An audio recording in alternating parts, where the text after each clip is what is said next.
My entitled daughter got a tattoo behind my back, so I sold her dream car. I raised my daughter Claire to be perfect. She was scouted for commercials as a child, made straight A's, did every chore without complaint. The ideal daughter. When she was 16, she started dating her boyfriend Ryan and saving for her dream car, a white Mazda MX-5 she'd wanted since middle school. Then she asked about getting matching tattoos with Ryan, a tiny star on her ankle. I shut that down immediately. You're never getting a tattoo. That's final. She dropped it, thankfully. My values had held strong. After 2 years of working, she'd saved $8,000, half of what she needed. She was devastated she couldn't afford it before college. So I surprised her, matched her savings, bought the car myself, and gave it to her 3 weeks before her 18th birthday. She cried with joy, thanked me for hours. I thought she'd learned gratitude, respect, obedience. On her 18th birthday, she left in the morning and returned that evening. When I asked where she'd been, she said casually, "Getting that tattoo I told you about. I'm an adult now. My body, my money, my choice." I was livid. First time she'd ever defied me. "You need to apologize for violating my trust, then break up with Ryan. He's clearly manipulating you. I'm leaving for college in 2 weeks. I won't be under your roof anymore. You can't control me." That's when I realized I'd been too soft. Never properly punished her. She needed to learn consequences. The car. I'd paid half. Technically bought it myself from the dealership. It was mine to take back. I called the dealer. He'd give me 90% back. Good enough. Next morning, the tow truck arrived. Claire ran outside screaming, "This is my car! You can't do this! This is your punishment for lying and deceiving me." She literally stood in front of the truck, sobbing. I gave the driver $100 to keep going after I dragged her away. She collapsed on the driveway, crying. I went inside and transferred her $8,000 back to her account.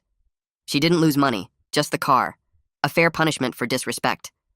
But she hasn't spoken to me since. It's been 2 weeks. She doesn't acknowledge my existence, won't even look at me. She leaves for college tomorrow and we haven't exchanged a single word. Her mother, my ex-wife, called yesterday. "What did you do?" Claire says she's never coming home again. She got a tattoo. I taught her about consequences. By stealing her car, I paid for half. With money you were supposed to give her anyway. That was her graduation gift you promised 2 years ago. I'd forgotten about that promise. Technically, yes, I'd said I'd match whatever she saved as her graduation present, but that didn't matter. She'd disobeyed me. This morning I knocked on Claire's door. She was packing. "We need to talk before you leave." Silence. "Claire, I'm still your father." She finally looked at me. Her eyes were cold. "No, you're just a man who thinks he owns me. I raised you. You controlled me. There's a difference. That tattoo is a star for Grandma, her nickname for me before she died. Stars shine in darkness, Claire. That's what she used to say. Ryan has one too because he held me while she died when you were too busy with work to come to the hospital. My mother. She died 6 months ago. I hadn't known the tattoo was for her. You should have told me. I tried. You said never and walked away. You didn't want to hear it. You still should have asked permission. I'm 18. I don't need your permission to honor my grandmother. While you're under my roof, I'm not anymore. I'm never coming back." She zipped her suitcase. "Claire, don't be dramatic. You'll come home for Christmas." "No, I won't. Mom already said I can stay with her. Ryan's family invited me for Thanksgiving. I don't need you anymore. I'm your father. Biologically." She grabbed her bags and walked past me. I followed her downstairs. "How are you getting to college? You don't have a car." "Ryan's driving me. His parents bought me a bus pass for when I need it." "I can drive you." "No." She opened the front door. Ryan was waiting outside with his truck. "Claire, if you leave like this, don't expect me to pay for college." She turned around. "You're not paying. Remember the commercial money? The college fund I earned myself? It's in my name. Has been since I turned 18. Mom made sure of that in the divorce. I'd forgotten about that too. What about spending money? Books? Food? I got a job on campus, and Ryan's parents set up an emergency fund for me. They said anyone who sells their child's car for getting a tattoo can't be trusted to support them. Ryan's parents. They'd always been too permissive. Now they were enabling her rebellion. This is because of them, isn't it? They're turning you against me. Claire laughed. Actually laughed. No, Dad. This is because of you. You showed me who you really are. Someone who values control over love. Obedience over understanding. She walked to Ryan's truck. Claire! You get back here right now! She got in without looking back. As they drove away, I saw something that made my blood run cold. Her suitcase. The one I'd bought her for graduation. It had a luggage tag I hadn't seen before. I'd caught a glimpse as she loaded it. The address wasn't her college dorm. It was a law firm. Henderson and Associates. My phone rang. Unknown number. Mr. Sullivan, this is Catherine Henderson. I'm representing your daughter Claire in a civil suit. We need to discuss the $8,000 you took from her without authorization. I gave it back. After using it as leverage to steal her vehicle, which was registered in her name. The dealership confirmed they processed the return fraudulently. You forged her signature. We have the paperwork. I hung up, hands shaking. Claire's door was still open. On her desk was an envelope with my name. Inside were photos, screenshots, 3 years of text messages where I'd threatened to take things away if she didn't obey. Documentation of every controlling behavior. A recording. When had she recorded this? Of me saying I owned her because I raised her. At the bottom, a note in her handwriting. Mom's lawyer said this is enough for emancipation retroactively. Which means the car sale was theft. Ryan's dad is a police officer. He's been documenting everything for months. Check your doorstep. I ran to the door. A police cruiser was pulling up. I watched through the front window as the officer climbed out of his cruiser, straightening his uniform before pulling a folder from the passenger seat. My hands wouldn't stop shaking. The doorbell rang, sharp and official, cutting through the silent house. I stood frozen in the entryway, staring at the door like it might disappear if I didn't move. The bell rang again, longer this time, and I knew avoiding this would only make things worse. I opened the door to find Officer Zachary Powers on my doorstep, his expression neutral, but his eyes scanning me like he was already forming an assessment. He held the folder against his chest with one hand. "Mr. Sullivan?" he asked, though clearly he already knew. "Yes," I managed. "I'm Officer Powers. I need to speak with you about a complaint we've received regarding vehicle theft and fraudulent documentation. May I come in?" My throat felt tight. "Am I being arrested?" "No, sir. Not at this time. I'm here to gather your statement and provide you with some information about next steps." I stepped aside and let him in, watching as he moved into my living room with the casual confidence of someone who'd done this hundreds of times. He gestured to the couch and I sat, feeling like a stranger in my own house. He remained standing, opening the folder to reveal paperwork I couldn't read from this distance. "I understand you recently sold a vehicle registered to your daughter, Claire Sullivan. Is that correct?" "I paid for half of it," I said immediately. "More than half, actually. I matched her savings and bought the car myself from the dealership. It was mine to take back." Officer Powers nodded slowly, making a note on his paperwork. "The registration shows the vehicle was titled solely in Claire Sullivan's name. Were you aware of that?" "Well, yes, but I'm her father. I bought it for her. That doesn't mean she could just do whatever she wanted and keep it. Sir, the vehicle was registered in her name. That makes her the legal owner, regardless of who paid for it." His voice stayed calm, almost gentle, which somehow made it worse. "Did you sign any documentation when you returned the vehicle to the dealership?"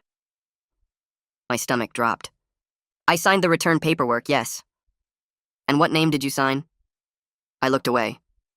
"I may have signed Claire's name. But I had the right to do that. I'm her father, and I paid for the car." Officer Powers made another note, his pen scratching loudly in the quiet room. "Mr. Sullivan, signing someone else's name to a legal document without their permission is fraud, regardless of your relationship to them. The dealership has confirmed this occurred." "This is ridiculous. Claire got a tattoo after I specifically told her not to. She disobeyed me, so I took back the car as punishment. That's called parenting." "She's 18 years old, sir. She's legally an adult." Officer Powers closed the folder and looked at me directly. "I need you to come to the station tomorrow to give a formal statement. I strongly suggest you bring legal representation." He pulled a business card from his pocket and held it out. "You'll also need to contact this attorney, Catherine Henderson. She's representing your daughter in a civil suit and there's a court date already scheduled." I took the card with numb fingers, staring at Catherine's name printed in neat black letters. "A court date?" "Yes, sir. You'll receive official notification in the next few days." Officer Powers moved toward the door, then paused. "Mr. Sullivan, I'd recommend you take this seriously. Document fraud is a criminal offense and the evidence against you is substantial." He left, pulling the door closed behind him with a soft click that sounded final. I stood in my empty living room holding Catherine's business card, my daughter's lawsuit suddenly feeling very real. The house was too quiet. I grabbed my phone and called my brother, my hand still shaking as I pressed his contact. He answered on the third ring. Hey, what's up? I need help. Claire's suing me and the police just left my house. There was a long pause. What did you do? I took back the car I bought her. She got a tattoo after I told her not to, so I sold the car as punishment. Now she's claiming I stole it and forged her signature on the return paperwork. Did you forge her signature? I signed her name, but I had the right to. I paid for the car. My brother let out a long breath. You need a lawyer. Right now, before you talk to the police again. Don't say anything else to anyone until you have legal representation. It's not that serious. I was just teaching her responsibility. She's 18. She's an adult. And if you forge documents, that's fraud. This is serious. He paused. Call Colin Hensley. He handles civil disputes and he's good. I'll text you his number. Fine, I'll call him. Do it now, and don't talk to the police without him present. Promise me. I promise. I hung up and stared at my phone until my brother's text came through with Colin's contact information. I called and left a message requesting an emergency consultation, emphasizing the word emergency maybe too many times. His assistant called back within 20 minutes and scheduled me for 8 the next morning. I spent the rest of the evening on my laptop, searching for legal cases about parents repossessing gifts from their children. Every case I found went badly for the parents. Courts consistently ruled that gifts were gifts, regardless of who paid or what conditions the giver claimed existed. I kept searching anyway, desperate to find something that would prove I was right. The consultation with Colin started badly and got worse. His office was small but professional, with law books lining the walls and diplomas I didn't bother reading. Colin himself was younger than I expected, maybe 40, with sharp eyes that made me uncomfortable from the moment I sat down. Tell me exactly what happened, he said, pulling out a legal pad. I explained everything, from Claire's tattoo to the car sale to the forged signature. Colin took notes without interrupting, his expression getting more serious with each detail. When I finished, he set down his pen and looked at me. Mr. Sullivan, I'm going to be blunt. You have almost no legal standing here. But I paid for half the car, more than half. The car was registered solely in Claire's name. That makes her the legal owner. Your financial contribution doesn't change that legal fact. He flipped through his notes. You mentioned promising to match her savings as a graduation gift. Is that accurate? Yes, but that was before she got the tattoo. Did you tell her the gift was conditional on her behavior? I hesitated. Not explicitly, but she should have known. Colin shook his head. That creates a verbal contract. You promised money as a graduation gift, she accepted that promise and relied on it. You can't retroactively add conditions she didn't agree to. He tapped his pen against the pad. And the forged signature is the bigger problem. That's criminal fraud. If the prosecutor decides to file charges, you could be facing serious consequences beyond the civil suit. I thought I had the right to sign for her. She's my daughter. She's an adult. You don't have the right to sign legal documents in her name, regardless of your relationship. Colin leaned back in his chair. My consultation fee is $400. If you want me to represent you, I'll need a $5,000 retainer immediately. But I need to be clear with you, this case is going to be difficult. Your best option might be to settle quickly before criminal charges are filed. I pulled out my checkbook, my hand cramping as I wrote the $400 amount. I want you to represent me. I'll get you the retainer today. Then start gathering any documentation that might support your case. Emails, text messages, anything showing you intended the car as a conditional gift. Though I have to warn you, that defense is weak given the registration situation and the verbal contract issue. I left Colin's office and drove straight to my bank, withdrawing $5,000 from my savings account. Watching my emergency fund drop by that amount made my chest tight, but I didn't have a choice. I delivered the check to Colin's office that afternoon and spent the rest of the day searching through my emails and text messages like he'd instructed. Every message I found made things worse. I'd explicitly told Claire the money was her graduation gift. No conditions, no requirements, no mention of behavior or obedience. I'd promised her $8,000 to match her savings and I'd given it to her. Then I'd taken it back when she did something I didn't like. Looking at the evidence objectively, I could see how bad it looked. But she disobeyed me. That had to count for something. The next morning, Colin met me at the police station, briefing me in the parking lot before we went inside. He told me to answer questions directly, but not to volunteer extra information, and to let him interrupt if he thought I was saying something dangerous. Officer Powers and his partner, a woman whose name I didn't catch, led us to an interview room that smelled like stale coffee and cleaning products. They asked detailed questions about the car purchase, making me walk through every step from finding the dealership to signing the paperwork. They focused heavily on the registration process, asking multiple times if I'd understood that the car was titled in Claire's name only. I understood, I admitted, but I was buying it for her. I didn't think it mattered whose name was on the title. And when you returned the car to the dealership, what paperwork did you sign? I glanced at Colin, who nodded slightly. I signed a return authorization form. In whose name? Claire's name. Why did you sign her name instead of your own? Because the car was registered to her. I thought I needed to sign as her. The officers exchanged a look I couldn't read. Officer Powers made a note on his paperwork. Did Claire give you permission to sign her name? No, but I'm her father. I paid for the car. I thought I had the right. Did you tell the dealership you were Claire Sullivan? I felt sweat forming on my back. I may have. I don't remember exactly. The dealership manager says you presented yourself as Claire and signed her name to the return documents. Is that accurate? Colin put his hand on my arm. My client has answered that question. The interview continued for another 30 minutes, circling back to the signature issue repeatedly. By the time they let us leave, I felt sick. Colin pulled me aside in the parking lot, his expression grim. The signature issue is serious. The dealership manager, Nicholas Barnes, has already provided a sworn statement that you presented yourself as Claire and signed her name. That's identity fraud on top of document fraud. What does that mean? It means you need to seriously consider settling Claire's civil suit immediately. If you settle and make restitution, the prosecutor might decline to file criminal charges. If you fight this and lose, which you almost certainly will, you're looking at criminal prosecution on top of the civil judgment. No, Claire's being manipulated by Ryan's family. Once she's away at college and away from their influence, she'll realize this whole thing is ridiculous and drop it. Colin stared at me for a long moment. That's not going to happen. And even if it did, the prosecutor can file charges regardless of whether Claire wants to pursue the civil case. You forged documents. That's a crime whether your daughter forgives you or not. I'll take my chances. He shook his head. It's your decision. But I'm advising you strongly to reconsider. I drove home and spent 3 days in a fog of anxiety and anger, jumping every time my phone rang. On the 4th day, a courier delivered a thick envelope from Catherine's law firm. Inside was the official lawsuit, and seeing it in formal legal language made everything feel horrifyingly real. Catherine was seeking $16,000 in damages, 8 for the car's value and 8 for Claire's original savings, plus additional compensation for emotional distress. The exhibits attached to the lawsuit destroyed me. Photos of Claire crying as the tow truck took her car, her face red and desperate. Text messages I'd sent over the past 3 years, threatening to take away her phone, her computer, her college fund if she didn't obey me.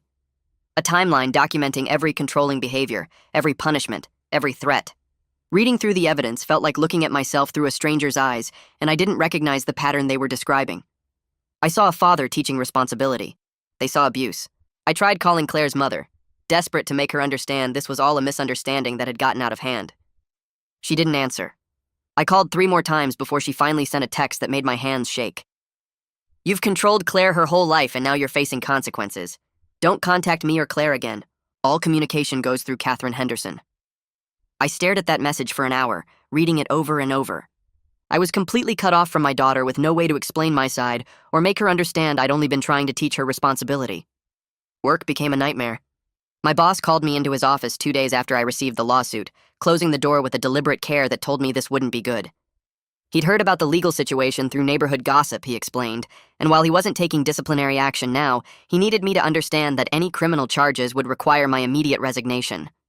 I assured him everything would be resolved quickly, that this was just a misunderstanding between me and my daughter that had been blown out of proportion. But I could see doubt in his eyes, could feel my professional reputation crumbling with every word I spoke.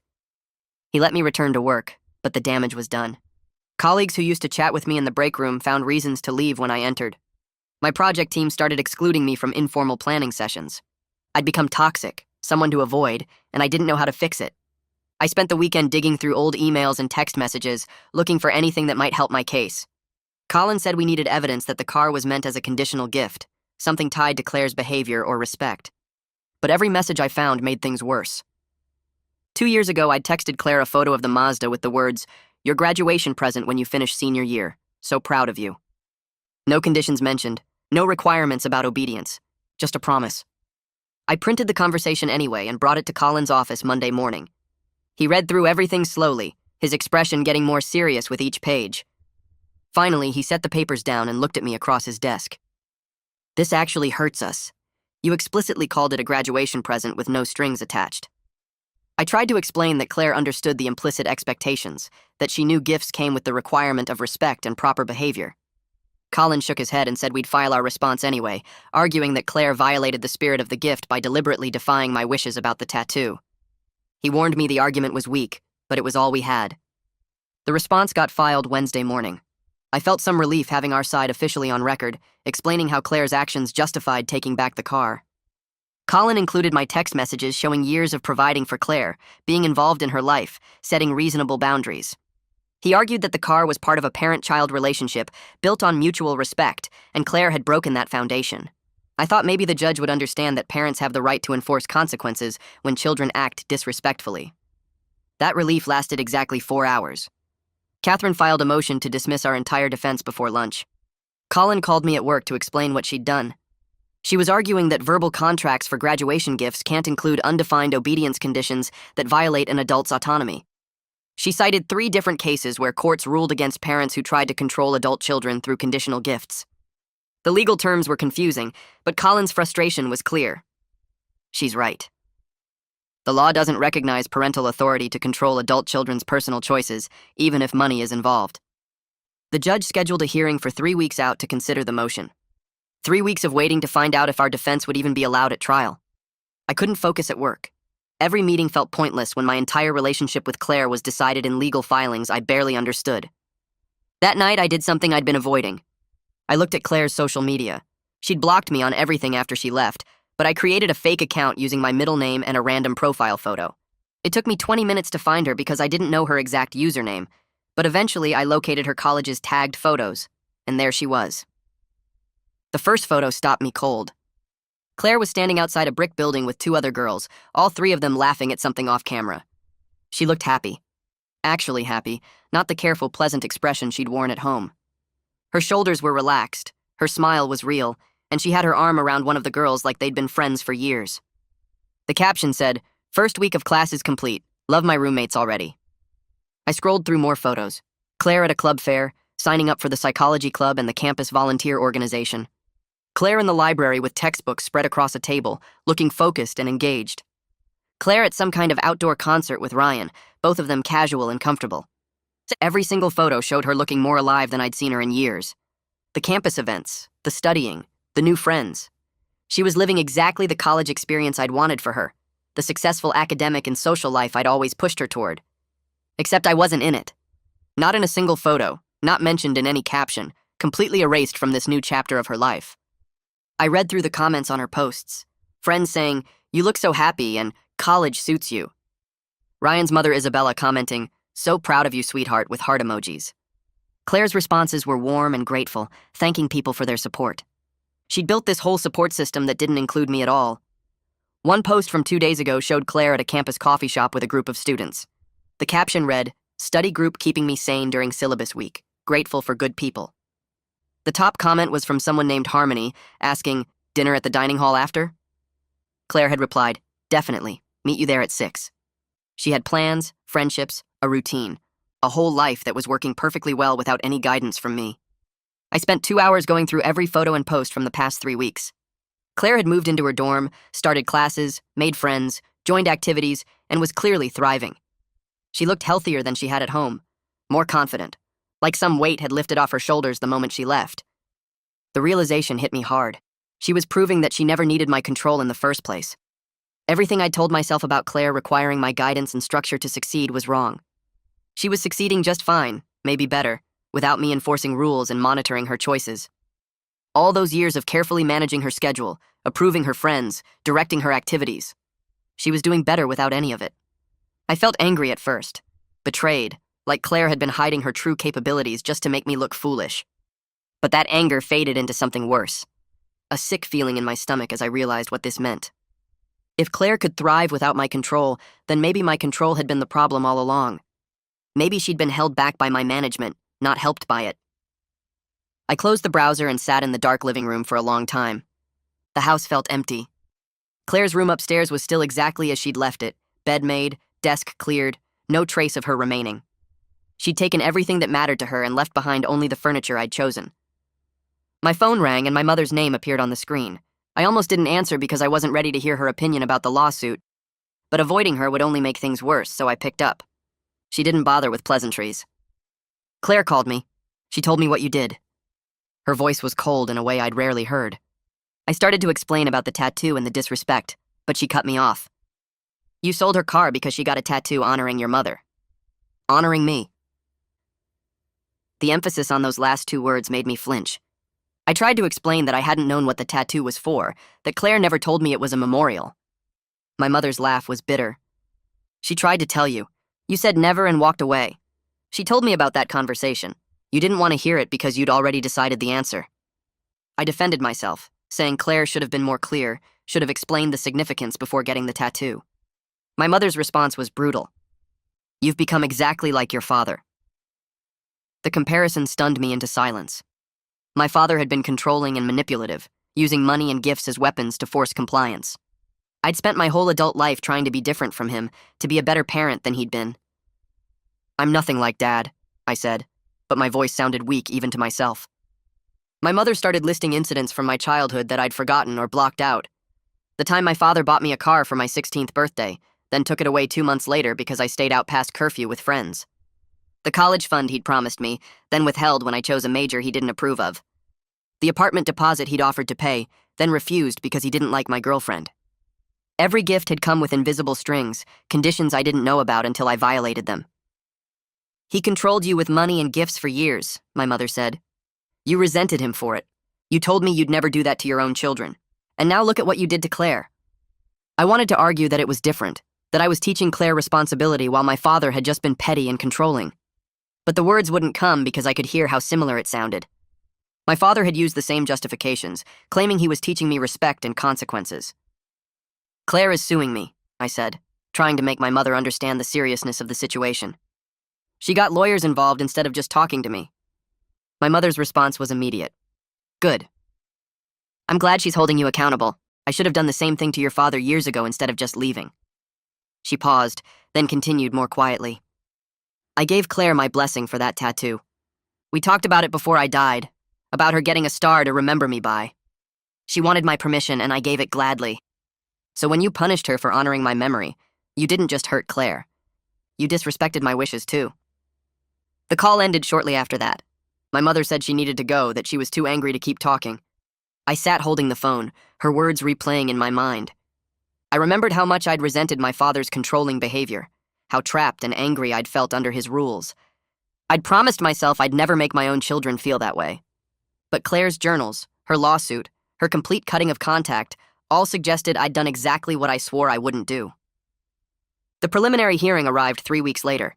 I put on my best suit and met Colin at the courthouse downtown. The building was old and imposing, with marble floors and high ceilings that made every sound echo. We went through security and found the right courtroom on the 3rd floor. Claire was already there with Catherine, sitting at the plaintiff's table. She wore a professional dress I'd never seen before, and her hair was pulled back neatly. She looked older somehow, more composed. She didn't look at me when I entered. Catherine had folders and documents spread across the table, everything organized and labeled. Colin and I sat at the defense table with our much smaller stack of papers. The judge entered and we all stood. She was a woman in her 60s with gray hair and sharp eyes that seemed to take in everything at once. She told us to sit and asked Catherine to present Claire's motion to dismiss our conditional gift defense. Catherine stood and addressed the judge with complete confidence. She explained that our defense relied on the claim that the car was a conditional gift contingent on Claire's obedience and respect. Then she systematically destroyed that argument. First, she showed the judge the car's registration documents, highlighting that Claire's name was the only one listed as owner. The title was entirely in Claire's name, transferred to her on her 18th birthday. Legally, the car belonged to Claire alone, regardless of who paid for it. Then Catherine presented the dealership records showing that I'd signed Claire's name on the return paperwork without her authorization. The dealership manager had provided a sworn statement saying I'd presented myself as acting on Claire's behalf and had forged her signature on multiple documents. Catherine called it fraud and theft, not a parent reclaiming a conditional gift. Finally, Catherine showed the judge my text messages from 2 years ago, where I'd explicitly promised to match Claire's savings as her graduation present. She read my exact words aloud in the courtroom. Your graduation present when you finish senior year. So proud of you. No conditions mentioned, no requirements stated, just an unconditional promise. Catherine argued that verbal contracts for graduation gifts cannot include undefined obedience conditions that violate an adult's autonomy, especially when those conditions weren't disclosed at the time of the promise. She cited 3 cases where courts had ruled against parents trying to control adult children through conditional gifts after the fact. The judge listened carefully, taking notes and occasionally asking clarifying questions. When Catherine finished, she asked Colin to respond. Colin did his best, arguing that the context of a parent-child relationship implied certain behavioral expectations, even if they weren't explicitly stated. He claimed Claire knew that accepting gifts from me came with the requirement of maintaining respect and following household rules. But even as he spoke, I could tell the argument sounded weak. The judge interrupted him twice to ask specific questions about what conditions I'd communicated to Claire at the time of the promise. Colin had to admit that no specific conditions had been stated, just general parental expectations. The hearing lasted 40 minutes.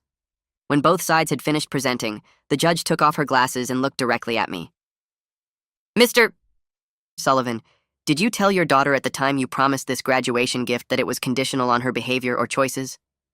I hesitated, then admitted I hadn't spelled out specific conditions.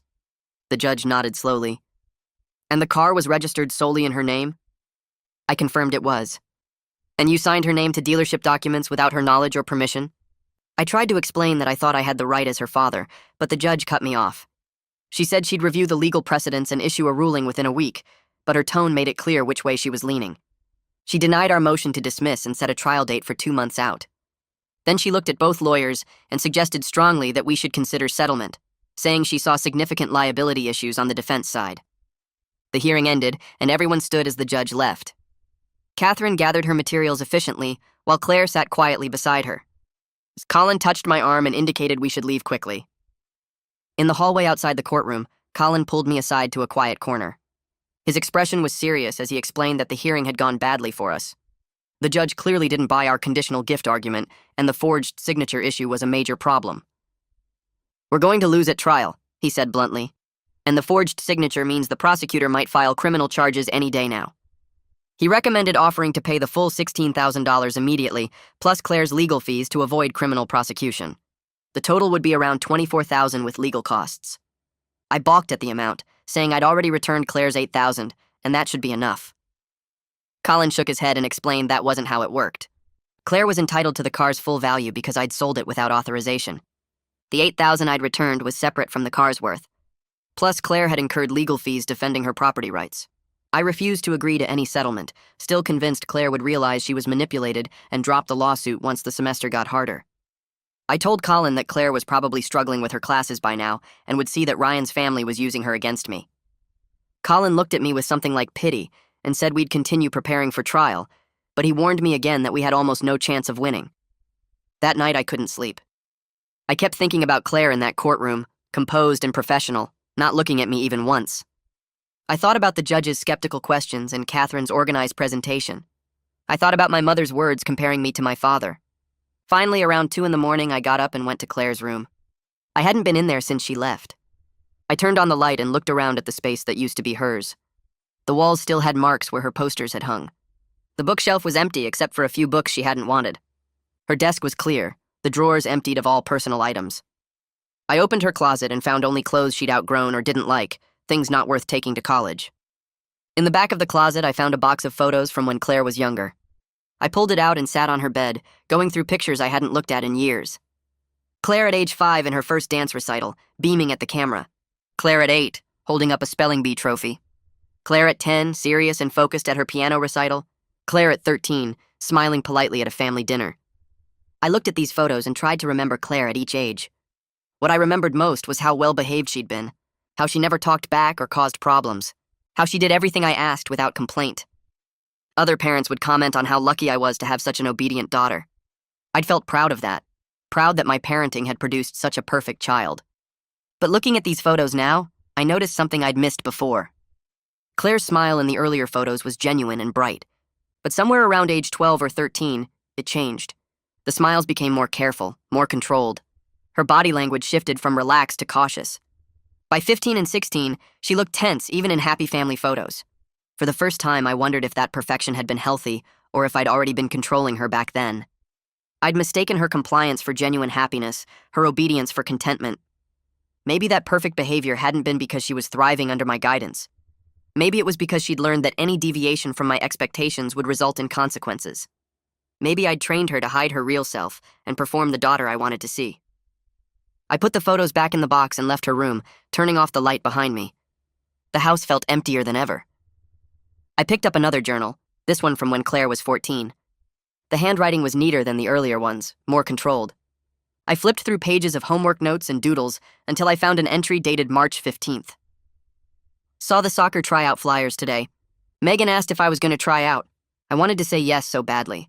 I used to love playing in elementary school, but Dad would say it interferes with my study schedule. He'd say, so I told Megan I wasn't interested. She looked disappointed. I'm disappointed too, but it's easier not to ask than to hear him say no. I read it twice. Claire had wanted to play soccer. I didn't even know that. She never mentioned it. She never asked, because she already knew what I'd say. The next journal was from when she was 15. I found an entry from October. Sarah invited me to her birthday party this weekend. It's at a bowling alley and sounds really fun. But Dad made comments last month about Sarah's family being bad influences because her older brother got a tattoo. If I ask to go, he'll either say no or make me feel guilty for wanting to spend time with people he doesn't approve of. So I'm going to tell Sarah I have too much homework. She'll understand. Everyone always understands when I can't do things. I set the journal down and stared at the wall. Claire had been filtering her own life through my opinions before even speaking to me. She'd learned to predict my reactions and avoid anything that might displease me. She'd trained herself to want only what I'd approve of. I grabbed another journal from age 16. Got asked to prom today by this guy Derek from my English class. He's nice and smart, and Dad would probably approve because his parents are both doctors. But I said no because I don't want to date anyone Dad picks out for me. Ryan asked me out last week. Dad won't like him because his family is too permissive, but that's exactly why I like them. They let Ryan make his own choices. They trust him. I'm going to say yes to Ryan and just not tell Dad until I have to. Maybe if we're already dating, he'll have to accept it. So Claire had chosen Ryan specifically because his family was different from me. She'd picked him as an act of rebellion, or maybe as an act of survival. The journals kept going. Page after page of Claire censoring herself, hiding her interests, avoiding friendships I might criticize. She'd created an entire internal life I knew nothing about because she was afraid to show me any part of herself that didn't match my expectations. I thought I was raising a perfect daughter. Really, I'd been raising a daughter who was perfect at hiding. I brought the journals to my meeting with Colin the next day. His office smelled like coffee and old books. I set the stack on his desk. Claire's mother sent these. They're Claire's journals from when she was 12 to 17. I was thinking maybe they could help our case somehow. Show that I wasn't trying to control her, just parent her well. That she understood I had her best interests in mind. Colin picked up the top journal and flipped through it. He read silently for several minutes. His expression didn't change, but his jaw tightened. He set that journal down and picked up another. More reading, more silence. Finally, he looked up at me. These journals would destroy us in court. Completely destroy us. I blinked. What do you mean? They show Claire was a normal teenager dealing with normal parent stuff. They show 3 years of documented psychological control.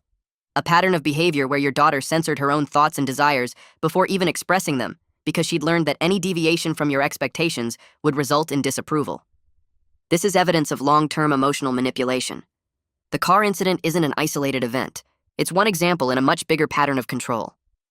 He pushed the journals back toward me. Catherine Henderson cannot see these. Ever. If she gets her hands on this evidence, we won't just lose the civil case. You could be looking at additional claims for emotional abuse. The prosecutor might get interested again. But I didn't mean to make her feel that way. I was trying to guide her. Your intentions don't matter. The impact does. And these journals document the impact clearly. Claire was afraid of you. Not physically afraid, but afraid of your judgment, your disapproval, your control. She learned to hide herself completely. I stared at the journals. So what do I do with them? Keep them somewhere safe. Don't show them to anyone. And for God's sake, settle this case immediately before Catherine starts digging deeper into Claire's childhood. If she interviews Claire's friends, teachers, anyone who knew her growing up, she'll find this same pattern. These journals are just the written proof of what everyone around Claire probably already noticed. He leaned forward. I'm telling you as your lawyer and as someone who wants to help you. Settle now. Pay whatever Claire wants. Accept her terms. Because if this goes to trial and these patterns come out, you'll lose everything. Your case, your money, possibly your job if the emotional abuse angle gets traction. Against Colin's advice, I tried to write Claire a letter that night. I sat at my kitchen table with a blank piece of paper and a pen. I wanted to explain myself, make her understand that I'd been trying to protect her, guide her toward success, give her the tools she needed for a good life. I started writing. Dear Claire, I know you're angry with me about the car, but I need you to understand that everything I did was because I love you and want the best for you. When I set rules and expectations, it was to help you become successful and responsible. I stopped, read it back. It sounded defensive, like I was justifying everything. I crumpled the paper and started again. Dear Claire, I'm sorry that you felt controlled. That wasn't my intention. I was trying to be a good father and teach you important values. Sometimes parents have to make tough decisions that their children don't understand until they're older. Worse. That was even worse. I was still explaining, still defending, still making it about my perspective. I tried a third draft, a fourth, a fifth. Each one came out wrong. Each one was full of but and however, and you need to understand. I couldn't write a simple apology without turning it into a justification. By the seventh draft, I gave up. I looked at all the crumpled papers on my table and realized the problem. I was still trying to make Claire see things my way. Still trying to control her understanding of what happened. Even in an apology, I was trying to manage her reaction, shape her response, direct her feelings. I couldn't just acknowledge her pain. I had to explain it, contextualize it, minimize it. The letter I needed to write was simple. I'm sorry I controlled you. I'm sorry I made you afraid to be yourself. I'm sorry I took your car. I was wrong. But I couldn't write those words, because some part of me still didn't believe I was completely wrong. Some part of me still thought I'd been doing the right thing, just maybe too strictly. I threw all the drafts in the trash and went to bed without writing anything. 2 weeks later, I received a notice that the court had ordered us to attempt mediation before trial. The mediation was scheduled for the following Thursday at a neutral office downtown. I'd have to sit in a room with Claire for the first time since she left. Colin called to prepare me. Morgan Tyson is the mediator. She's fair but firm. Her job is to help us reach a settlement without going to trial. She'll want to hear from both sides. Let me do most of the talking. If she asks you direct questions, keep your answers short and focused on resolution, not justification. Thursday arrived. I drove to the mediation office in a building I'd never been to before. Colin met me in the lobby. We took the elevator to the third floor and walked into a conference room with a long table and uncomfortable chairs. Claire was already there with Catherine. I saw her and stopped in the doorway. She looked different. Her shoulders were back, not hunched forward the way they used to be at home. She sat up straight in her chair. When she saw me, she didn't look away or down like she used to. She met my eyes directly. Her expression was neutral, not angry or sad. Just calm and distant. She looked like a stranger. Morgan entered right behind us. She was a woman in her 50s with short gray hair and glasses. She shook everyone's hands and sat at the head of the table. Thank you all for coming. Mediation is an opportunity to resolve this dispute without the time and expense of a trial. I'm here to facilitate conversation, not to judge who's right or wrong. Claire, I'd like to start by hearing from you. Can you explain how the car incident affected you? Claire nodded. Her voice was steady. When my father took my car, it confirmed everything I'd been feeling for years. That he saw me as property he could control rather than a person with my own rights. The car was registered in my name. I'd saved half the money myself. It was mine legally and morally, but he took it anyway because I'd made a choice about my own body that he didn't approve of. The tattoo was for my grandmother, who died 6 months ago. She was the only adult in my life who loved me without conditions. My father didn't even ask why I got the tattoo. He just punished me. That told me everything I needed to know about our relationship. It wasn't about love or guidance. It was about obedience. Morgan turned to me. Mr. Sullivan, would you like to respond?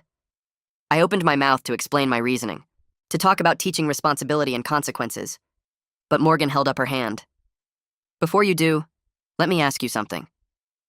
Can you acknowledge Claire's feelings without defending your actions? I hesitated. I can explain why I made the choices I made. That's not what I asked. Can you simply acknowledge how Claire felt without justifying what you did? I tried. I'm sorry you felt controlled. Claire's expression hardened. Morgan shook her head slightly. Try again. Without the word felt. I'm sorry that the car situation made you feel like I didn't respect your autonomy. Still using feeling language. You're apologizing for her emotions, not for your actions. I was getting frustrated. I'm sorry I took the car in a way that upset you. You're still focused on her reaction rather than your behavior. Colin touched my arm, trying to get me to stop, but I kept going. I'm sorry the way I handled things made you think I was trying to control you. Claire stood up. This is pointless. He can't even apologize without making it about how I interpreted his actions rather than what he actually did. Morgan looked at me. Mr. Sullivan, do you understand what Claire is asking for? I'm trying to apologize the way she wants me to. No, you're trying to apologize without taking full responsibility. Claire wants to hear you acknowledge what you did, not how she responded to it. Can you say I'm sorry I controlled you without any qualifiers?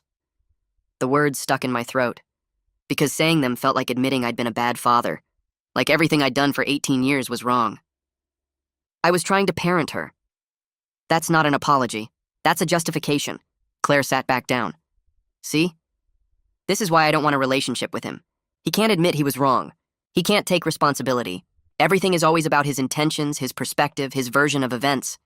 My feelings don't matter. My experience doesn't matter. Only his interpretation of what happened matters. I wanted to argue, to explain that I did care about her feelings. But I realized she was right. Every attempt at apology had been about managing how she viewed my actions, not actually acknowledging the actions themselves. Morgan gave us a 10-minute break. When we came back, she asked Claire what she wanted from this mediation. Claire looked directly at me. I don't want a relationship with you anymore. This lawsuit isn't about money. It's about making sure you understand I'm serious about boundaries. I'll drop the entire lawsuit if you agree to 3 things. Pay me the car's full value plus my legal fees. Complete a year of therapy specifically for control issues, and have no contact with me unless I initiate it. Morgan turned to me. Mr. Sullivan, are you willing to accept these terms? I looked at Colin. He nodded slightly, encouraging me to agree. But I couldn't. I can agree to the money and the therapy, but I can't agree to never contacting my own daughter. What if there's an emergency? What if I need to reach you? Claire's voice was flat. Then you contact my mother and she'll contact me. You don't get direct access to me anymore. That's not reasonable. I'm your father. You're the man who raised me. That doesn't give you lifetime rights to access me whenever you want. What about monthly calls, just to check in? No? Every few months? No contact unless I initiate it. That's the condition. I looked at Morgan. Can we negotiate something in between? Maybe I can send emails she doesn't have to respond to? Catherine spoke up. This is exactly the problem. Claire sets a clear boundary, and your immediate response is to negotiate it, minimize it, find a way around it. You're trying to control the terms of her having autonomy from your control. Morgan looked at me. Mr. Sullivan, this is a reasonable request. Claire is an adult. She's allowed to decide who has access to her. The question is whether you can respect that decision. I couldn't answer. The idea of never being able to call Claire, never being able to reach out, never being able to check on her felt impossible. I need time to think about it. Claire stood up. Then we're done here. I'll see you at trial. She walked out. Catherine followed her. Morgan looked at me and Colin. Mediation has failed. You're scheduled for trial in 6 weeks. I strongly suggest you reconsider Claire's offer before then. Colin drove me back to my office. In the parking lot, he turned to me. You just made a catastrophic mistake. Claire offered you a way out and you couldn't take it because you can't let go of control. She's asking me to never contact my daughter. She's asking you to respect her boundaries. There's a difference, and your inability to see that difference is exactly why we're going to lose at trial. Maybe the judge will see my side. The judge will see a father who can't apologize without justifying himself, who negotiates his daughter's boundaries instead of respecting them, who still, even now, thinks he has the right to access her whenever he wants. Colin pulled out his phone. I got a call this morning. Raymond Goodman, Ryan's father, contacted me. He's willing to testify. About what? About everything. He's a police officer. He's been documenting your behavior for months. He has recordings of you yelling at Claire that you owned her because you raised her. He's prepared to discuss Claire's emotional state over the past year. Panic attacks before coming home from visits. Fear that you'd sabotage her college plans. He's been building a case like you were a suspect. I felt sick. Ryan's family has been treating me like a criminal? Because from their perspective, you were emotionally abusing their son's girlfriend. Raymond's testimony as a law enforcement officer will be devastating. He knows how to present evidence. He knows how to be credible on the stand. and he has documentation that will make you look like a controlling monster. I'm not a monster. Then why can't you respect Claire's request for no contact? Why do you need to negotiate it? I didn't have an answer. That night, I finally called a therapist. Not because I thought I needed it, but because both the prosecutor and Claire had made it a condition. I found someone named Brandon who specialized in family issues and control problems. His first available appointment was in 3 days. When I showed up, his office was small and comfortable. He was younger than I expected, maybe 40, with a calm manner. We sat in chairs facing each other. Tell me why you're here. The court and my daughter both want me to do therapy. There's a lawsuit. It's complicated. Okay, can you tell me about your relationship with your daughter without explaining why you made the decisions you made? That was almost exactly what Morgan had asked in mediation. I don't understand the question. Describe your interactions with Claire.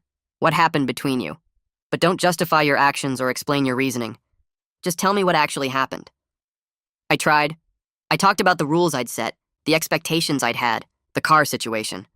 But every sentence wanted to include because, or in order to, or so that she would. Every description wanted to become a justification. Brandon stopped me after 10 minutes.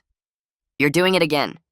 You're explaining why you did things instead of just describing what you did. How am I supposed to talk about it without context? The context is your interpretation. I want to hear the facts first. What did you do? What did Claire do? What happened? I realized I didn't know how to talk about my relationship with Claire without defending it. Every memory was wrapped up in my reasons, my intentions, my goals. I couldn't separate what I'd done from why I'd thought it was right. Brandon gave me homework at the end of the session. Write down every rule you had for Claire. Then mark whether each rule was about her safety, your convenience, or your need for control. Be honest. Don't write what you think the rule should be categorized as. Write what it actually was. I went home and started the list. No tattoos, no piercings, no unnatural hair colors. Curfew at 9 p.m. on the school nights, 10 p.m. on weekends. No sleepovers unless I'd met the parents and approved. No social media without me having the passwords. No dating until 16 and only people I approved of. Required activities, piano, academic clubs, volunteer work I selected. Prohibited activities, soccer, drama club, anything that interfered with study time. Mandatory study hours every night, even if homework was done. No phone in bedroom at night. No closed bedroom door when friends visited. All purchases over $20 required my approval. College major had to be pre-approved from my list of acceptable careers. I kept writing. The list got longer. When I finished, I had 47 rules. Then I went through and marked each one. Safety, convenience, or control. No tattoos control, no piercings control, hair color control. Curfew safety, but the times were stricter than necessary, so partly control. No sleepovers without approval control. Social media passwords control. Dating restrictions control. Required activities control. Prohibited activities control. Mandatory study hours control. No phone at night, partly safety, mostly control. No closed doors control. Purchase approval control. College major control. I stared at the list. Out of 47 rules, only 3 were purely about safety. Seatbelts, no drugs, no drinking and driving. Everything else was either for my convenience or my control. Even the rules that started as safety had been enforced so strictly, they'd become about control. The curfew could have been midnight. The phone restriction could have been just during homework time. But I'd made them more extreme than necessary because I wanted to manage every aspect of Claire's life. I told myself it was good parenting. Really, it was control. And Claire had lived under this for 18 years. No wonder she'd left and never looked back. I sat in Brandon's office 3 days later, staring at my phone. He'd suggested I call my ex-wife, said it might help me understand things better. I didn't want to. She'd made it clear she was done with me. But Brandon pushed, said real change meant listening to perspectives I'd avoided. So I called. She answered on the 4th ring. Her voice was cold. I asked if we could talk about Claire, about what happened. She was quiet for a long moment, then said she'd give me 10 minutes. She told me things I didn't want to hear. How she'd left partly because I was starting to control her the same way I controlled Claire. How every decision had to go through me. How I questioned her parenting choices constantly. How I made her feel incompetent. She'd fought for specific custody provisions in the divorce to protect Claire from my need to manage everything. Weekly therapy requirements for Claire, limits on my disciplinary authority, a separate college fund I couldn't touch. She'd seen what I was doing and tried to build walls around Claire. She said she'd hoped I'd change after the divorce, that losing our marriage would make me reflect. Instead, I focused all my controlling behavior on Claire. Every rule I couldn't enforce on her anymore, I doubled down on Claire. She'd watched it happen during custody exchanges, seen Claire get quieter and more careful around me. She'd wanted to intervene, but the custody agreement tied her hands. Hearing this from her made something crack inside me. I told myself I was a good father, that Claire's perfection proved my parenting worked. But my ex-wife's voice was steady and certain. She said I'd been lying to myself for years. I went home and couldn't stop thinking about what she'd said. I wandered into Claire's room, something I'd avoided since she left. Her desk was still cluttered with college prep materials. Her bookshelf still held childhood favorites. And on her closet shelf, I found a cardboard box I'd never seen before. Inside were letters, dozens of them, all in my mother's handwriting, all addressed to Claire. I sat on Claire's bed and started reading. The letters went back years. My mother had written to Claire regularly, sending advice and encouragement. The early letters were sweet and simple, talking about school and hobbies. But as Claire got older, the letters changed. They talked about staying true to yourself, finding your own path, not letting others define who you should be. Several letters directly addressed Claire's struggles with my rules. One from when Claire was 15 talked about a friend I'd forbidden her to see. My mother wrote that good parents guide but don't control, that Claire needed to learn to make her own choices. Another letter from when Claire was 16 discussed college major selection. My mother encouraged Claire to follow her interests, not someone else's plan for her life. Then I found the letter that destroyed me, written 2 years before my mother died. Claire would have been 16. The letter said she'd noticed Claire seemed anxious and overly careful during family visits. My mother wrote that she recognized the signs because she'd seen them in me as a child. My grandfather had been controlling, demanding perfection, using punishment to enforce obedience. She said she'd tried to protect me but hadn't done enough. She didn't want Claire to grow up the same way. The letter ended with words I'll never forget. My mother wrote that I loved Claire but confused control with care, that my fear of Claire making mistakes was stopping her from becoming who she was meant to be. She told Claire not to let my fear stop her from living her own life. My own mother had seen exactly what I was doing. She'd tried to counteract it with these letters. She'd given Claire permission to resist me. I sat in Claire's room for hours, reading and rereading those letters. My mother was the one person whose opinion I'd valued above everyone else's. She'd raised me after my father left, worked 2 jobs to give me opportunities, never missed a school event. When she got sick, I'd visited every week, held her hand in the hospital, spoke at her funeral. I'd thought she was proud of how I raised Claire. But these letters proved otherwise. She'd clearly disapproved of my parenting. She'd seen me becoming like my grandfather, the man she'd divorced to protect me from, and she'd tried to give Claire what she couldn't give me. A voice telling her she didn't have to be perfect, that she could choose her own path. I remembered my mother's nickname for Claire, my little star. She'd called Claire that since she was tiny. I'd thought it was just a sweet grandmother thing. But now I understood. Stars shine in darkness. That's what my mother used to say. She was telling Claire to shine even when things were dark, to be her own light. The tattoo Claire got wasn't just memorial art. It was a symbol of the one adult in her life who'd encouraged her independence, who'd loved her without conditions, who'd told her it was okay to be herself, and I'd taken away her car for honoring that person, for honoring the woman who'd actually loved her the right way. I couldn't stay in that room anymore. I went to my office and pulled out paper, started writing. A real apology this time. No justifications about teaching responsibility, no explanations about my intentions, just acknowledgement of what I'd done. I wrote about the rules, how I'd controlled her clothing choices, her friends, her activities, how I'd made her feel like she had to be perfect to earn my approval, how I'd taken away her car not because she'd done something wrong, but because she'd made a choice I didn't like. I wrote about the tattoo, how I should have asked what it meant instead of immediately saying no, how I'd been too busy with work to come to the hospital when my mother was dying, leaving Claire to face that alone with Ryan, how the tattoo was beautiful and meaningful, and I'd punished her for honoring someone who'd loved her. I didn't make excuses, didn't ask for forgiveness, just said I was sorry and I understood why she'd left. I finished the letter at 2 a.m, read it over. It felt honest in a way nothing I'd written before had been. I found an envelope, wrote Claire's college dorm address on it. The address from the internet, not from any official source. I knew I wasn't supposed to contact her. The lawyers had been clear, but this felt important. She needed to know I finally understood. I drove to the post office at dawn and mailed it. 3 days went by. I checked my phone constantly, hoping Claire might respond. Nothing. Then Colin called. His voice was tight. Catherine had contacted him threatening a restraining order. Claire had received my letter and was furious I'd violated the no-contact agreement. Catherine said this proved I still didn't respect boundaries, that even my apology was another form of control. I tried to explain to Colin that I just wanted Claire to know I understood now. He cut me off, said that was exactly the problem. I'd decided Claire needed to hear from me on my timeline. I'd made the choice about what Claire needed without asking her.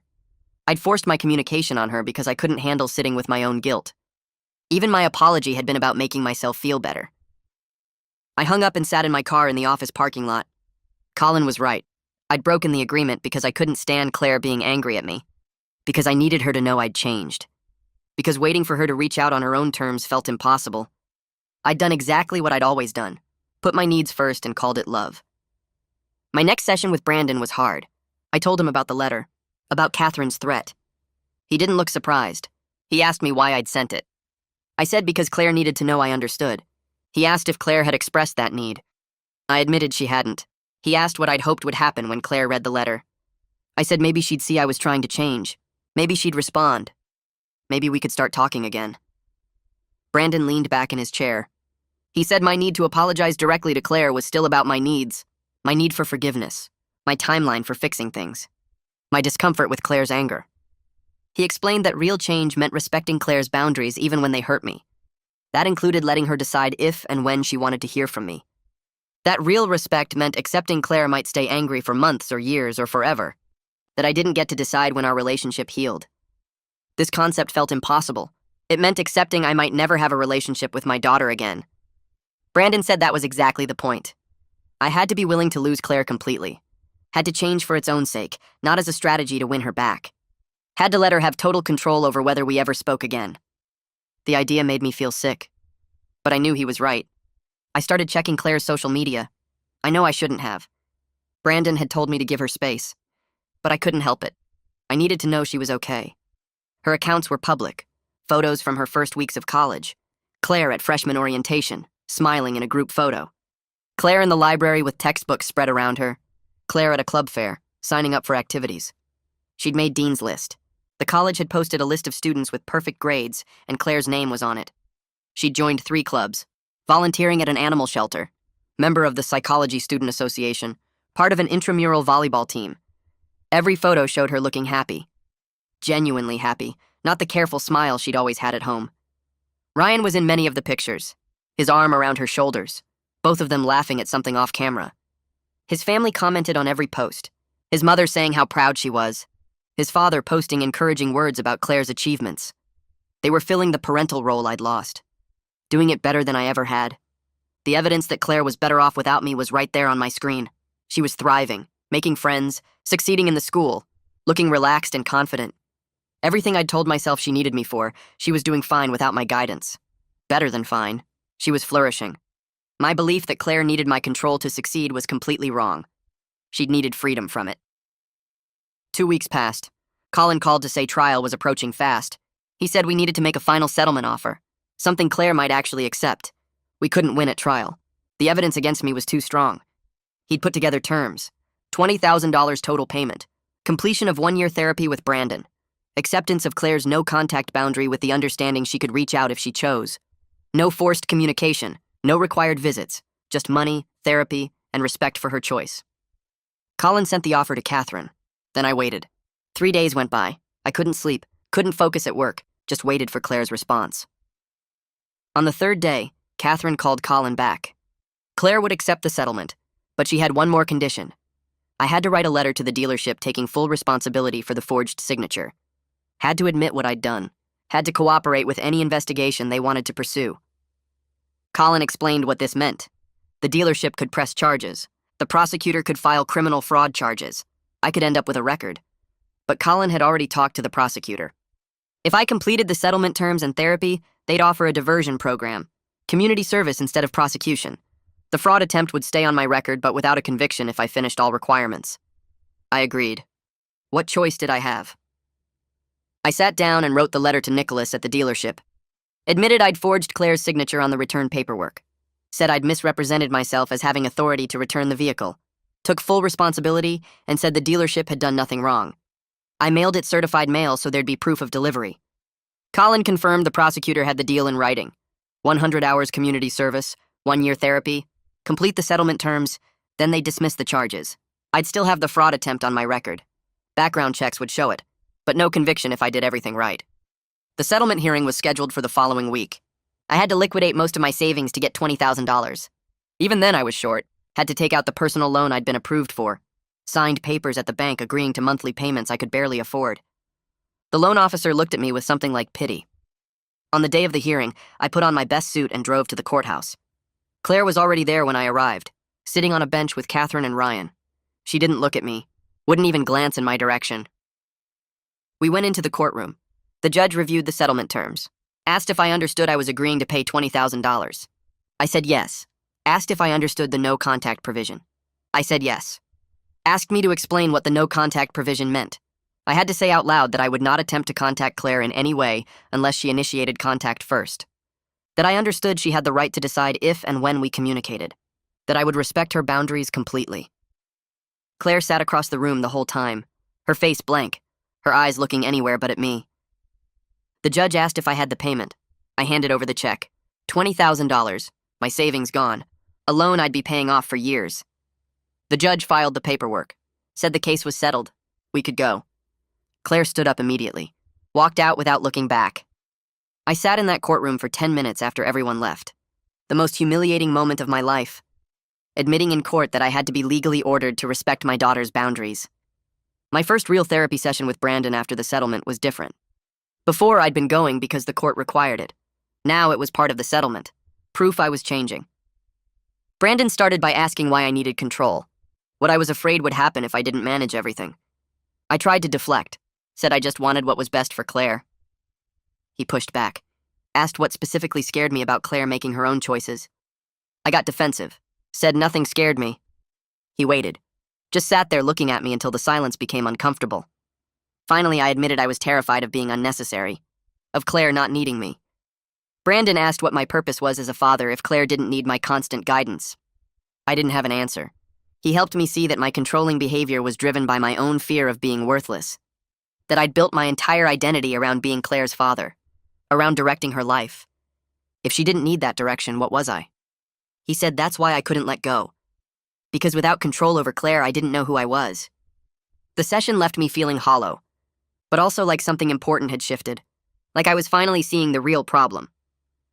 Brandon's homework assignment sat on my kitchen table for 3 days before I could bring myself to start it.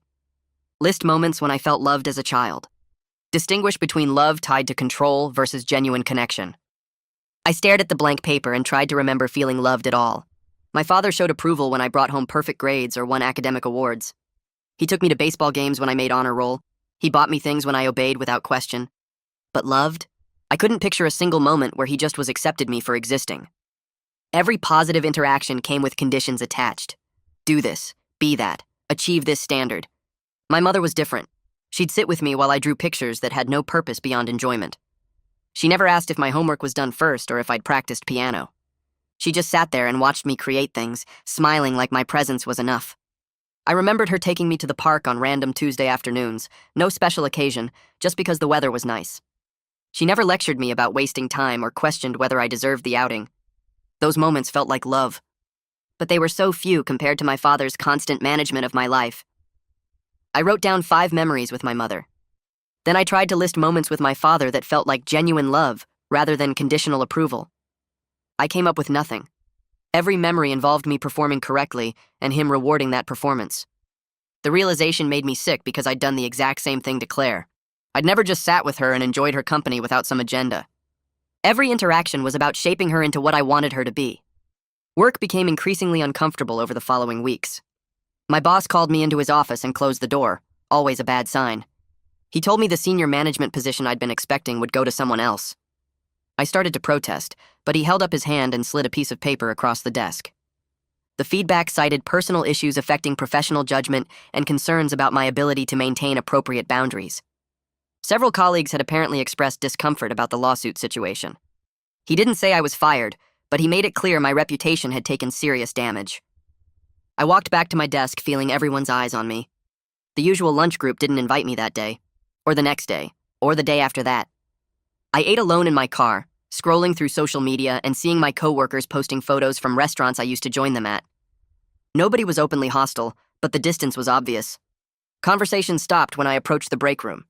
People found urgent reasons to leave meetings early when I was presenting. I'd worked at this company for 12 years, and suddenly I was invisible. The isolation felt suffocating. I'd always been respected here, seen as competent and reliable.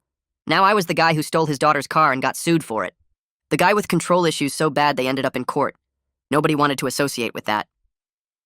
3 months into therapy, Brandon shifted our focus in a way that terrified me. He asked me to consider the possibility that Claire might never want a meaningful relationship with me.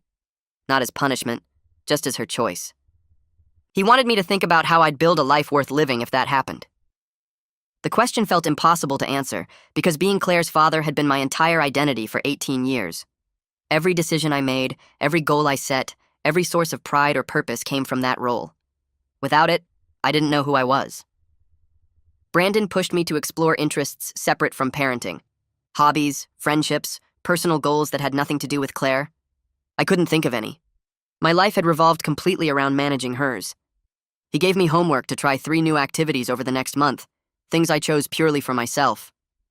I sat in my empty house that night trying to remember what I enjoyed before Claire was born. I came up with nothing concrete. My entire adult life had been about being her father and controlling her development. The idea of finding purpose elsewhere felt both impossible and absolutely necessary. The youth mentoring center where I completed my community service hours occupied an old church building on the east side of town. I showed up expecting troubled kids who needed strict guidance and firm boundaries. Instead, I found teenagers dealing with genuinely difficult circumstances. Parents in prison, foster care situations, homelessness, addiction in their families.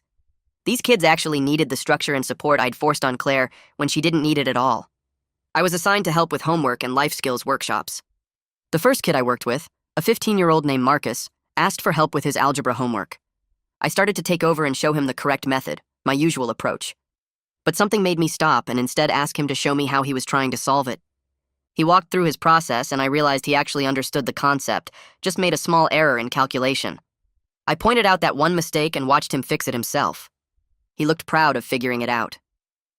Over the following weeks, I noticed something strange happening. These kids responded well to me. They sought me out for help and actually listened when I spoke. One girl told me I was a good listener, which shocked me because I'd never thought of myself that way. Then I realized why it worked here. I had no authority over these kids. I couldn't control their choices or punish their mistakes. All I could do was listen and offer suggestions they were free to ignore. Without the power to control, I actually heard what they were saying instead of planning how to direct them. Claire had been naturally responsible and self-motivated her whole life. She never needed the level of management I forced on her. These kids at the center needed guidance and structure because their lives lacked stability. Claire's life had too much structure, too much control, no room to breathe or make her own choices. My phone rang on a Tuesday afternoon with a number I didn't recognize. I almost didn't answer, worried it might be something legal. But I picked up and heard a young woman's voice asking for Claire's mother. I explained she had the wrong number. There was a pause, then she said she was Harmony, Claire's roommate, and she'd grabbed the wrong contact from Claire's phone. She started to hang up, but I asked her to wait. I knew I shouldn't ask, knew it violated the boundaries Claire had set, but I couldn't help myself. I asked how Claire was doing. Harmony hesitated, clearly realizing who I was. She said Claire was doing great, making amazing grades, really happy at the school. Then she seemed to catch herself and said she had to go, ending the call abruptly. I sat there staring at my phone after she hung up. That brief conversation gave me a tiny glimpse into Claire's life, confirmation that she was thriving without me. Part of me felt relief knowing she was okay, but a bigger part felt the loss of not being someone she wanted to share her life with. She was succeeding and happy, and I wasn't part of it. Harmony's awkward exit when she realized who I was made it clear that Claire had told her roommate about our situation. I was the controlling father, the cautionary tale, the person Claire had escaped from. 6 months after I wrote the settlement check, an email appeared in my inbox from Claire's address. My hands shook opening it. The message was short and formal. She acknowledged receiving the settlement payment, said she was doing well at the school, hoped I was working on the things I needed to work on. That was it. 3 sentences. No warmth, but no anger either. She didn't invite further contact, but didn't explicitly forbid it. I read those 3 sentences probably 50 times, analyzing every word choice for hidden meaning. Was doing well at the school her way of showing she didn't need me? Was mentioning my therapy progress a sign she cared about my growth?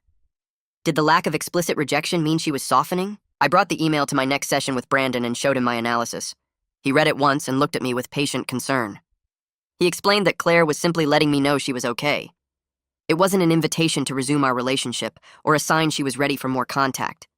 It was basic human decency, acknowledging the settlement and confirming she was safe.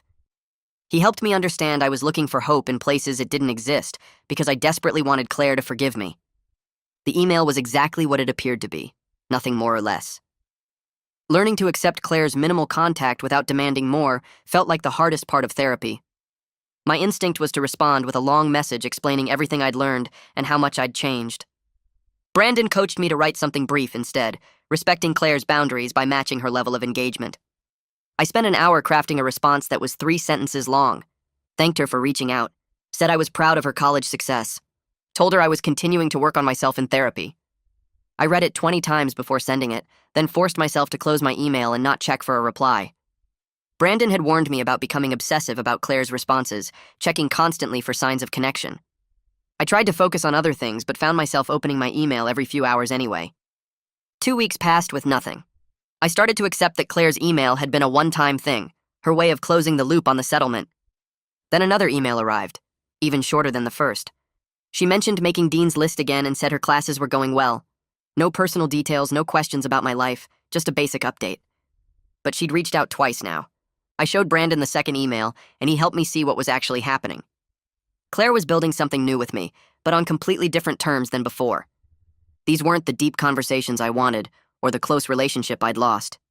They were minimal check-ins, breadcrumbs of contact that let her maintain some connection while protecting her boundaries. I was learning that this might be all I ever got with Claire. Brief emails every few weeks, distant updates with no real intimacy, and I had to find a way to be grateful for that instead of demanding more. My therapy sessions with Brandon had settled into a routine of me defending my intentions, while he patiently challenged me to focus on impact instead. But something shifted in our session 8 months after the settlement. I walked in, and before Brandon could ask his usual opening question, I just said it. I was wrong. Not just about the car. About everything. My entire approach to parenting Claire had been wrong from the beginning. Brandon waited for me to continue. I told him I'd spent 18 years confusing control with love, fear with protection, obedience with respect. I'd made Claire's childhood about my need to feel important and necessary, rather than her need to develop independence. Every rule, every restriction, every punishment had been about maintaining my authority, not about keeping her safe or helping her grow. I stopped defending my intentions because intentions didn't matter anymore. The impact was what mattered, and my impact had been to make Claire feel trapped and controlled her entire life. Saying those words out loud felt like losing something fundamental about my identity. I'd built my entire sense of self around being a good father, and admitting I'd actually been a controlling father meant accepting I'd wasted 18 years being someone I didn't want to be. Brandon didn't celebrate my admission or praise my breakthrough. He just nodded and asked what I planned to do with this understanding. I didn't have an answer yet. But for the first time, I was asking the right questions instead of defending the wrong answers. Brandon gave me a new assignment the following week. Write a letter to Claire explaining everything I understood now about how I'd failed her. But don't send it. The letter was for me, not her. I spent 3 days working on it, filling pages with specific examples of my controlling behavior and the impact it must have had on her. I wrote about the rules that had nothing to do with her safety and everything to do with my need for control. The way I dictated her appearance, her friends, her activities, her future plans, how I'd made her childhood about performing for my approval rather than discovering who she was. I wrote about the car and the tattoo and how I'd punished her for the crime of becoming an adult with her own choices. When I read the letter aloud in Brandon's office, my voice broke multiple times. He asked me what I wanted from Claire if she were to read this letter. I admitted I wanted forgiveness. I wanted her to see how much I'd changed and give me another chance at being her father. Brandon asked if that was fair to request. The question caught me off guard. He explained that Claire didn't owe me forgiveness just because I'd finally figured out what I did wrong. My growth had to be for its own sake, to become a better person, not as a strategy to win Claire back. If I was only changing to manipulate her into forgiving me, then I was still trying to control her, just with different tactics. The realization hit hard because he was right. Part of me was viewing therapy and personal growth as tools to get what I wanted from Claire. I needed to change because it was the right thing to do, regardless of whether Claire ever wanted a relationship with me again. 8 months after the settlement, Claire sent an email that made my heart race. She was willing to meet for coffee during winter break. The conditions were clear and non-negotiable. 1 hour only. Public coffee shop she would choose. Ryan would be present as her support. No discussion of our past relationship unless she brought it up. I could ask about her classes and current life, but nothing personal or emotional. I agreed immediately, typing yes before I could overthink it. Then I spent the next 3 weeks alternating between excitement and terror about this meeting. I worked with Brandon on managing my expectations and respecting Claire's boundaries during the coffee meeting. He warned me not to use the hour to apologize or explain or try to fix things. Claire had set this up as a test to see if I could interact with her without trying to control the conversation or push for more than she was offering. My job was simply to show up, listen to whatever she wanted to share, and leave when the hour ended. No pushing for future meetings, no asking when we could do this again, no trying to extend the conversation past her boundary. Just 1 hour of being present with my daughter without any agenda beyond respecting her terms. I arrived at the coffee shop 15 minutes early and sat in the back corner where I could watch the door. My hands kept fidgeting with the napkin holder. Claire walked in exactly on time with Ryan right behind her, and my heart started pounding harder. She looked different, more grown up than just a few months ago, with her hair pulled back and wearing clothes I didn't recognize. Ryan's hand stayed on her lower back as they approached my table. Claire sat across from me while Ryan took the chair beside her, angled so he could see both of us. The first few minutes were awful and stiff. I asked about her classes, and she gave short answers about psychology and statistics. Ryan watched me the whole time with his arms crossed. I wanted to ask deeper questions, to know what she was really thinking and feeling, but Brandon's voice echoed in my head about listening instead of directing. Claire talked about a study group she joined and a project on family systems theory. Her voice was careful and measured, like she was talking to someone she barely knew. I caught myself about to suggest she switch to a different major with better job prospects and bit my tongue hard. Instead, I asked what she liked about psychology. Her shoulders dropped slightly, and she actually looked at me for the first time. She explained something about understanding patterns and breaking cycles, and I realized she was talking about us without saying it directly. Ryan's posture relaxed a tiny bit. I asked about campus life, and she told me about her roommate and the dining hall food, and how different college was from high school. Every word felt precious because she was choosing to share it with me. When the hour ended, Claire stood up and gathered her bag. She said this was okay, and maybe they could do it again next semester if I wanted. I said yes immediately, probably too eagerly. Ryan nodded at me, not friendly but not hostile either. They left together, and I sat there for another 20 minutes staring at my cold coffee. The drive home felt strange because I kept replaying every word Claire said, trying to find hidden meanings or signs of softening. But Brandon's next session brought me back to reality. He asked how the meeting went, and I described it as successful because Claire agreed to meet again. He pushed back gently, asking what I actually learned about Claire as a person, rather than as my daughter. I struggled to answer because I realized I'd been so focused on her agreeing to see me again that I hadn't really listened to who she was becoming. Brandon helped me see that Claire wasn't the daughter I used to direct anymore. She was a stranger I needed to get to know from scratch, and that meant letting go of all my old expectations about who she should be. He said I was grieving the relationship I thought we had while trying to build something more honest. The grief part hit hard because it meant accepting that the perfect obedient daughter I raised never really existed, just a scared kid performing to avoid my disappointment. Over the next few sessions, Brandon worked with me on finding value in small connections, instead of the constant involvement I used to demand. Brief emails where Claire shared a grade or mentioned a campus event were victories, not failures.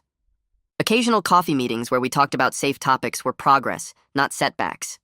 I had to completely redefine what a father-daughter relationship could look like when it was based on her terms instead of mine. I found a support group for parents who lost relationships with adult children through a flyer at Brandon's office. The first meeting was in a church basement with folding chairs arranged in a circle. 8 other parents sat around looking tired and sad. The facilitator asked us to share our stories, and most of the parents blamed their kids for being ungrateful or influenced by bad people. One mother talked about her daughter cutting contact over a simple disagreement about wedding plans. A father described his son choosing his wife's family over his own. Everyone nodded sympathetically at these stories, and I recognized my old self in their justifications. When my turn came, I told them the truth. I said I controlled my daughter her whole life and sold her car as punishment when she got a tattoo at 18. I explained about the lawsuit and the therapy and how I was learning that I'd been abusive without realizing it. The room went silent. 3 people looked angry, and one woman actually said I didn't belong there if I was going to side with the kids over the parents. But 2 parents stayed after the meeting ended. One man said my story made him think differently about his own situation with his son. A woman told me she appreciated my honesty because it helped her see patterns in her own behavior. Those 2 conversations meant more than all the sympathetic nods during the meeting.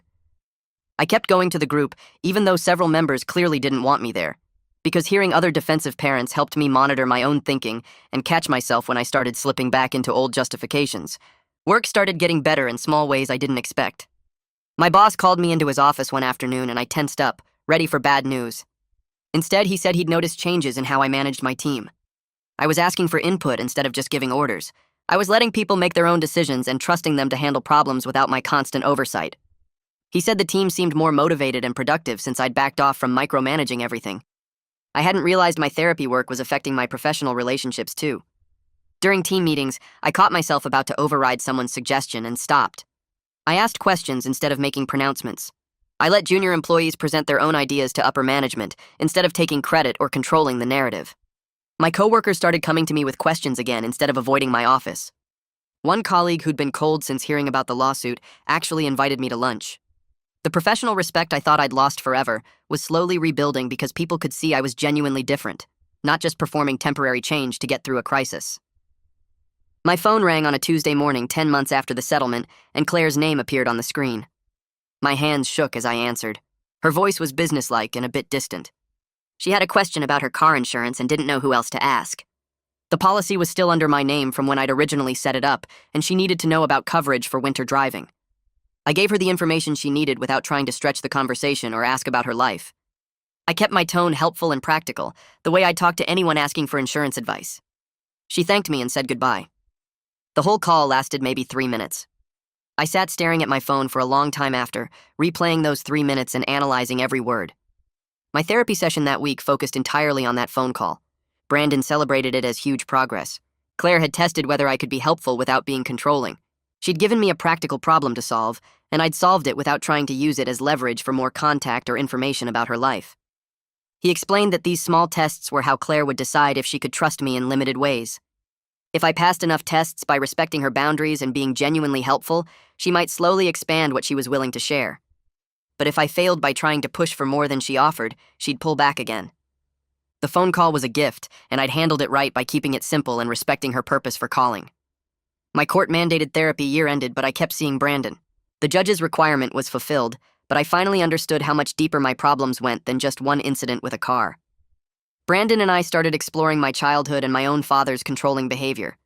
My dad had used money and privileges as weapons to control my choices throughout my teenage years. He'd decided which college I could attend based on his approval of their programs. He'd threatened to cut me off financially if I dated girls he didn't like. He'd made me account for every hour of my time and every dollar I spent. I'd resented him deeply and sworn I'd never be like him. But looking at my relationship with Claire, I'd repeated almost every pattern. The same threats about taking away support. The same need to approve her choices. The same belief that my financial contribution gave me control over her life. Brandon helped me see these generational patterns I'd been blind to before. Breaking them was painful and slow work. Some sessions I left feeling worse than when I arrived, because facing these truths about myself was harder than any legal consequences. But I kept going because I was finally doing this work for myself, not as a performance to win Claire back. I was becoming someone different because being the old version of myself was no longer acceptable to me, regardless of whether Claire ever wanted a relationship again. An email arrived in April with Claire's college logo in the header. She was inviting me to Parents' Weekend in 2 weeks. My heart jumped, but then I read the full message. Ryan's parents would also be there, and we'd all attend events together as a group. She made it clear this wasn't about rebuilding our private relationship, but about including me in her college life in a limited way. I replied immediately saying I'd be there and asking if she needed anything. She responded with the weekend schedule and nothing else. I booked a hotel room near campus and spent the next 2 weeks alternating between excitement and terror. Brandon helped me prepare for meeting Raymond and Isabella properly for the first time. I needed to thank them for supporting Claire when I couldn't, and I needed to mean it sincerely. The drive to campus took 3 hours, and I rehearsed different versions of what I'd say. Claire met me in the parking lot with Ryan and his parents. Raymond was tall and solid with a cop's careful eyes. Isabella was warm but watchful. I shook their hands and said I appreciated them being there for Claire. Isabella's expression softened slightly. Raymond nodded but didn't smile. Claire looked nervous, like she was waiting for me to say something controlling or inappropriate. I followed her lead and let her direct where we went and what we did. We toured the campus and attended a presentation about study abroad programs. Ryan's parents treated me politely, but kept themselves between me and Claire most of the time. During lunch at the student union, I sat at the end of the table and listened more than I talked. Isabella asked about my work, and I answered briefly without dominating the conversation. Raymond watched me interact with Claire, clearly ready to intervene if I crossed any lines. The psychology department held presentations on Saturday afternoon, and Claire was scheduled to speak. We all filed into a classroom where maybe 20 students and parents sat waiting. Claire stood at the front with note cards and a PowerPoint presentation about family systems and boundary formation. She talked about enmeshment and differentiation and healthy versus unhealthy family dynamics. She never mentioned me by name, but I recognized pieces of our story in her examples. She described families where love was conditional on obedience and how children in those systems learned to hide their true selves. She explained boundary violations and how parents sometimes confused control with care. Every word felt aimed directly at me, even though she maintained academic distance throughout. Other students asked questions, and Claire answered with confidence and insight. Her professor praised her analysis and depth of understanding. After the presentation, Claire introduced me to her professors and friends as her father.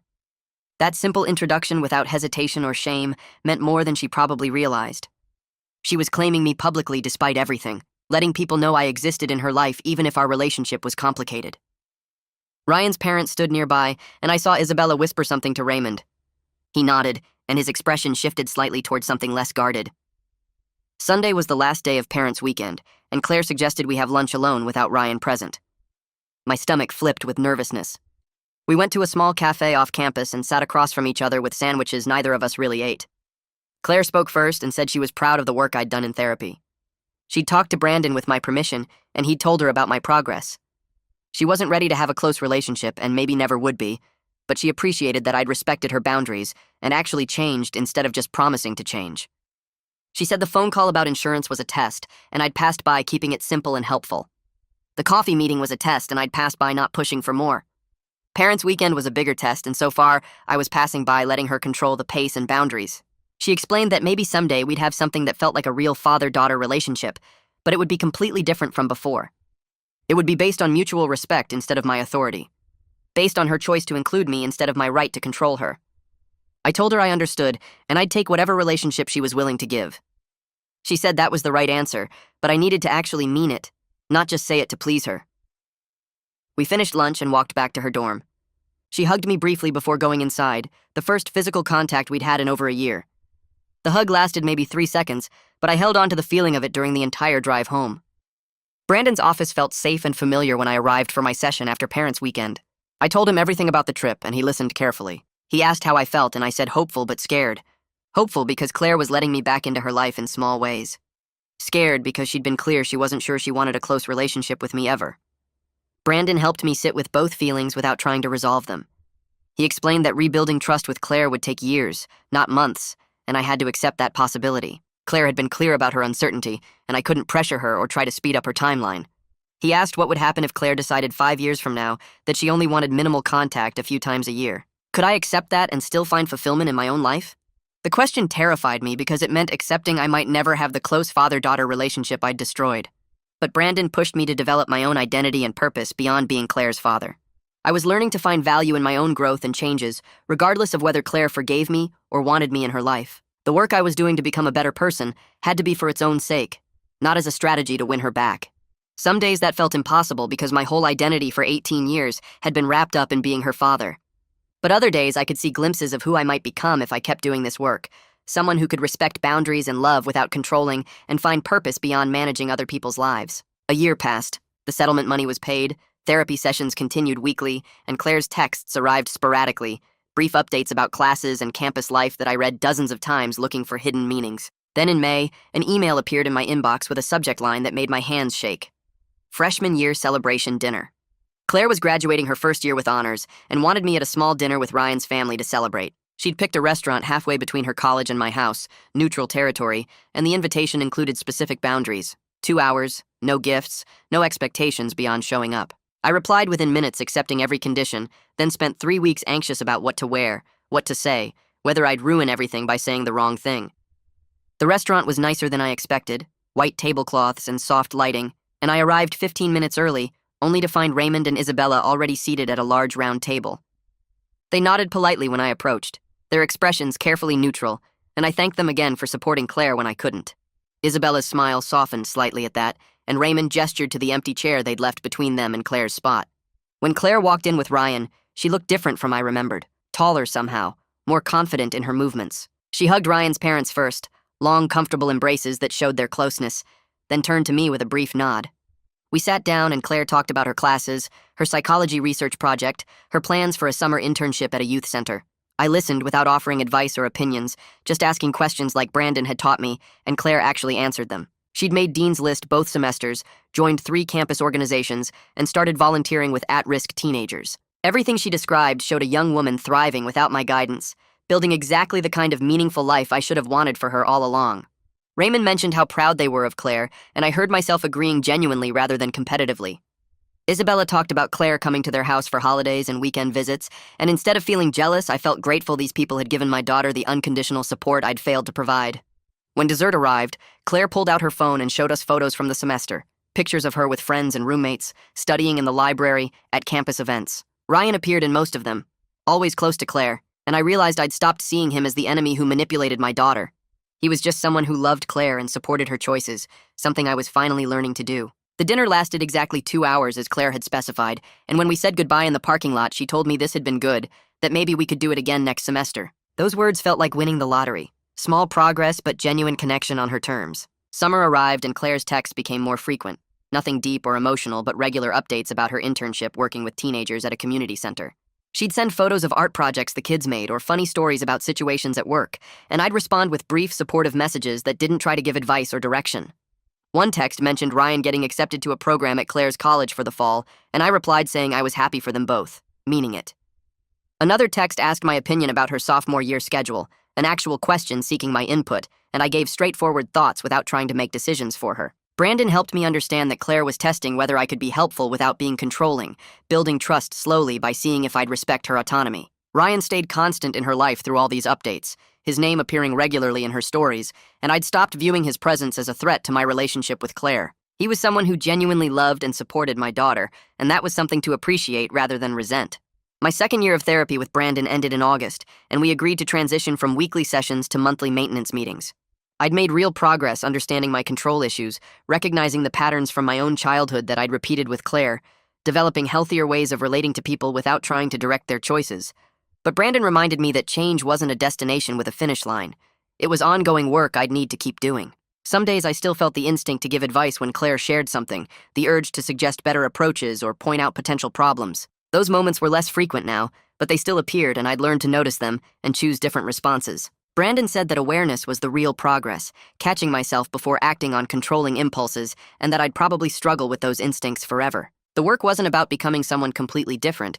It was about developing better tools for managing my tendencies and making conscious choices rather than automatic reactions. We talked about my identity beyond being Claire's father, the hobbies and interests I'd neglected for years while focusing entirely on raising her. I'd started volunteering at the youth center where I'd done community service, actually enjoying working with teenagers without the pressure of being their parent.